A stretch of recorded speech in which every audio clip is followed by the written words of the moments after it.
बिस्मिल्लाहिर्रहमानिर्रहीम। इब्तदा है रब्बे करीम के इसमें अजीम से जो हालिक अर्ज़ो समा है और मालिक शर्को गर। दरूद सलाम शान कायनात जाने कायनात नबी मुकर्रम हज़रत मोहम्मद मुस्तफ़ा सल्लल्लाहु अलैहि वसल्लम पर। आमिर उस्मान आदिल अपने यूट्यूब चैनल और ऑफिशियल फेसबुक पेज पर आपको सलाम अर्ज़ करता है। नाज़रीन, ज़िला गुजरात में चौधरी ज़हूर इलाही खानदान जिसका शिराजा सियासत ने बखेर के रख दिया, वो खानदान जो बरसा बरस जिसके इत्तफाक इत्तेहाद की मिसालें एक जमाना दिया करता था, आज सियासत ने उसकी राहें ऐसे जुदा की कि भाई भाई का दुश्मन बन गए।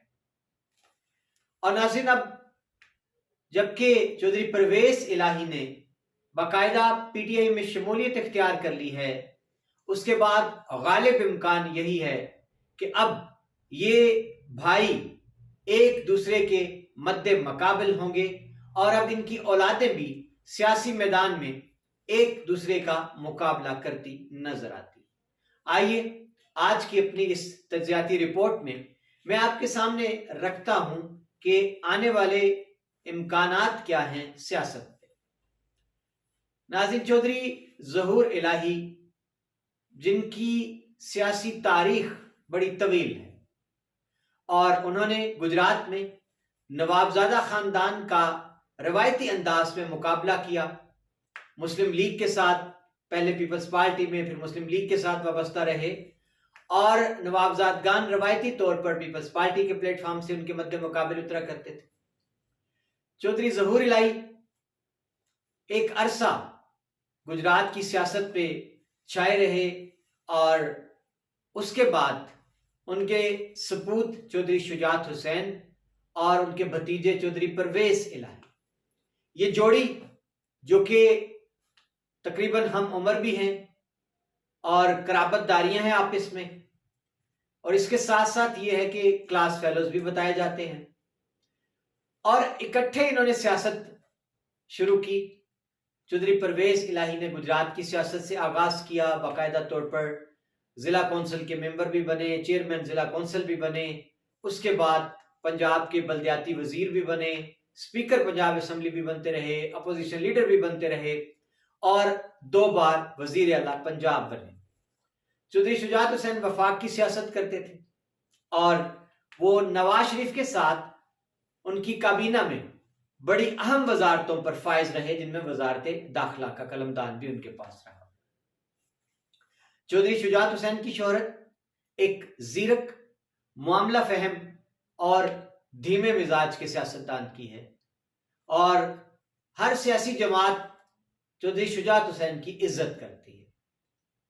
लेकिन अब क्या हुआ कि जब मियां नवाज शरीफ परवेज मुशर्रफ के दौर में खुद साख्ता जिला वतनी पर सऊदी अरब चले गए, तो ये कहना था चौधरियों का कि इन्होंने पार्टी को बेयारो मददगार छोड़ दिया। उधर जनरल परवेज मुशर्रफ को भी अपनी आमरीयत को, जमहूरियत का लिबादा उड़ाने के लिए एक किंग्स पार्टी की जरूरत थी और नजर इंतहाब चौधरियों पर ठहरी, जिन्होंने हमेशा ही सियासत की है एस्टेब्लिशमेंट की। तो जनाब काफ लीग वजूद में आई, नून लीग का सीना चीर कर चौधरी शुजात हुसैन उसके सदर बने। उसके बाद 2002 का जो इलेक्शन था उसमें चौधरी परवेज इलाही वजीर आला पंजाब बने, यानी ये दौर काफ लीग की हुकूमत का दौर था। और चौधरी शुजात हुसैन उस वक्त भी, जब मीर जफरुल्लाह खान जमाली के इख्तलाफात हुए परवेज मुशर्रफ से, उनको मुस्ताफी होना पड़ा, तो कुछ दिनों के लिए अमानतन वजारत उज़्मा सौंप दी गई चौधरी शुजात हुसैन को। यानी एक ऐसा दौर था जब गुजरात वालों पर वजारत उज़्मा भी मेहरबान थी, पंजाब की वजारत आला भी उन पर मेहरबान थी।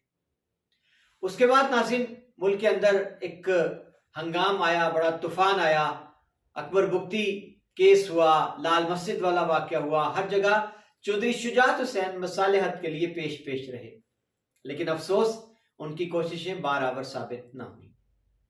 अब जबकि रजीम चेंज ऑपरेशन हुआ पिछले बरस अप्रैल में 9 अप्रैल को इमरान खान के खिलाफ अदम एतमाद की तहरीक लाकर उनको घर भेजा गया। उसके बाद पीडीएम की सारी जमातें चौधरी शुजात हुसैन परवेज इलाही से मुलाकात के लिए उनके घर चली गई। उसके बाद एक तारीख है किस तरह इनकी राहें जुदा हुई हैं। लेकिन आज अब ये वक्त आन पहुंचा है कि चौधरी परवेज इलाही ने बाज़ाब्ता तौर पर तहरीक इंसाफ में शमूलियत भी इख्तियार कर ली है और जनाब इमरान खान ने उनकी कुर्बानी को और जो डटे रहे उनके साथ, उनके खिलाफ मुकदमात की भरमार कर दी गई। लेकिन इमरान खान ने इस कुर्बानी के सिले में परवेज इलाही को तहरीक इंसाफ का सदर बनाने की खुशखबरी सुना दी। अब लोग ये कहते हैं कि गुजरात के चौधरियों की सियासत की कामयाबी देखिए, एक भाई काफ लीग का सदर, दूसरा भाई पीटीआई का सदर, यानी फायदे में है। और नाज़रीन, इसके बाद अब इम्कान पैदा ये हो चला है, जिस तरह सालिक हुसैन ने पिछले दिनों बाकायदा तौर पर मीडिया को ये बताया था कि मैं गुजरात से इलेक्शन लड़ूंगा। गुजरात शहर की सीट की हम बात करें तो चौधरी शुजात हुसैन यहां से एक अरसा एमएनए बनते चले आए। उसके बाद अलालत के बायस जब वो अमली सियासत से थोड़ा सा दूर हुए तो फिर चौधरी परवेज इलाही ने गुजरात शहर से एमएनए का इलेक्शन लड़ा और जीता। और उसके बाद उन्होंने सीट खाली की तो उनकी जगह उनके सपूत चौधरी मोहन्नस इलाही, जो इससे पहले कुंजा से एमपीए बनते आए हैं, वो शहर से एमएनए मुंतखब हुए पिछली असेंबली में। इसी तरह नाज़रीन, चौधरी परवेज इलाही ने तलागंज चकवाल से भी एमएनए की सीट जीती, जिस पर बाद अज़ां चौधरी शुजात हुसैन के बेटे सालिक हुसैन को उन्होंने अपनी जगह पर जिमनी इलेक्शन में कामयाब करवाया। अब सूरत हाल बदल चुकी है, बड़ी ही दिलचस्प हो चुकी है। अब सवाल यह है कि चौधरी परवेज इलाही ने तो अपने सियासी मुस्तकबिल का फैसला कर लिया कि अपनी नफी करके तहरीक इंसाफ में चले गए। चौधरी शुजात हुसैन पर नजरें जमी हैं, वो क्या करेंगे? क्या इम्कान है कि वो पीडीएम में शामिल हो जाएंगे, नून लीग में शमूलियत इख्तियार करेंगे, या फिर काफ लीग को बरकरार रखते हुए इत्तेहादी बनकर अगला इलेक्शन लड़ेंगे? चलें, ऐसा ही है तो फिर वो सीटें गुजरात में कौन सी क्लेम करेंगे? शहर पे अपने बेटे सालिक हुसैन को उतारेंगे, और क्या उनके भाई शफात हुसैन जलालपुर जट्टा वाले हल्के से सूबाई नशिस्त पर उम्मीदवार होंगे, या इधर चौधरी शुजात नवाज अजनाला के मुकाबले में होंगे? और क्या फिर अगर ये काफ लीग के टिकट पर इलेक्शन लड़ेंगे, सालिक हुसैन और चौधरी शफात हुसैन और दूसरे बेटे शाफे हुसैन, क्या चकवाल से इलेक्शन लड़ेंगे या खारिया से लड़ेंगे, कहां से लड़ेंगे? सवाल ये पैदा होगा कि फिर नून लीग क्या जहां जहां से चौधरी शुजात हुसैन के उम्मीदवार काफ लीग के टिकट पर उम्मीदवार होंगे, वहां नून लीग इनके मद्दे मुकाबिल उम्मीदवार अपना खड़ा नहीं करेगी? ये सवाल होगा। और फिर एक और सूरत हाल ये दिलचस्प हो जाएगी, अगर गुजरात शहर से नून लीग टिकट देती है एमएनए की सीट पर सालिक हुसैन को, तो फिर मुकाबले में कौन होगा? परवेज इलाही या फिर मोहन्नस इलाही? और नाज़रीन, इसी तरह ही हम देखते हैं कि अगर चौधरी शफात हुसैन को टिकट मिलता है सूबाई असेंबली पर जलालपुर जट्टा, तो क्या उधर परवेज इलाही जो है पीटीआई में जा चुके हैं, तो उनके जो साबका एमपीए थे चौधरी अब्दुल्ला यूसुफ, उनको ही उम्मीदवार बनाएंगे? तो ये सूरत हाल भी देखने वाली है। और जिस तरह खारिया की हम बात करें, NA-71 की बात करें, कोटला सराय आलमगीर की, तो इस पर तो सालिक हुसैन खुद एक इंटरव्यू में बता चुके हैं कि जब टिकट मांगा गया शहबाज शरीफ से, तो उनका ये कहना था कि यहां हम चौधरी आबिद रजा को नजरअंदाज नहीं कर सकते क्योंकि वो 2 बार इलेक्शन जीतकर एमएनए बने हुए हैं। तो अब जनाब, सियासत की आप जरा निरंगियां देखिए कि इम्कान पैदा हो चला है कि अगला जो इलेक्शन जब भी मुल्क के अंदर होता है, उसमें चौधरी शुजात हुसैन खुद तो शायद अदालत के बायस इलेक्शन नहीं लड़ेंगे, लेकिन उनके बेटे सालिक और शाफे, और इम्कान यही है कि उनके भाई चौधरी शफात हुसैन जो हैं वो भी इलेक्शन लड़ेंगे। तो फिर जनाब, मुकाबले पे कौन होगा?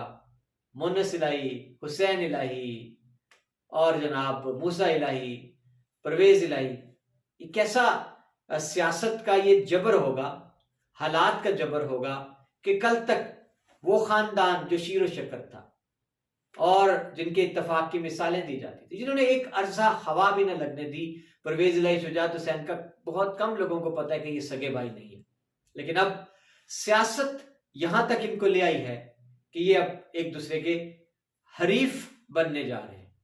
नाज़रीन, सूरत हाल आइंदा आने वाले दिनों में खुलकर और वाज़ेह हो जाएगी।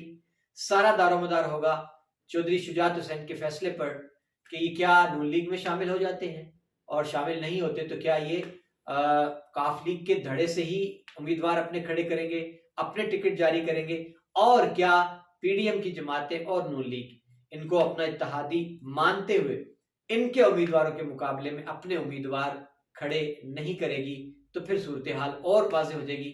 आज के लिए इतना ही, मुझे इजाजत दीजिए। अगली वीडियो तक अपना बहुत सा ख्याल रखिएगा और अपनी कीमती राय देना मत भूलिएगा।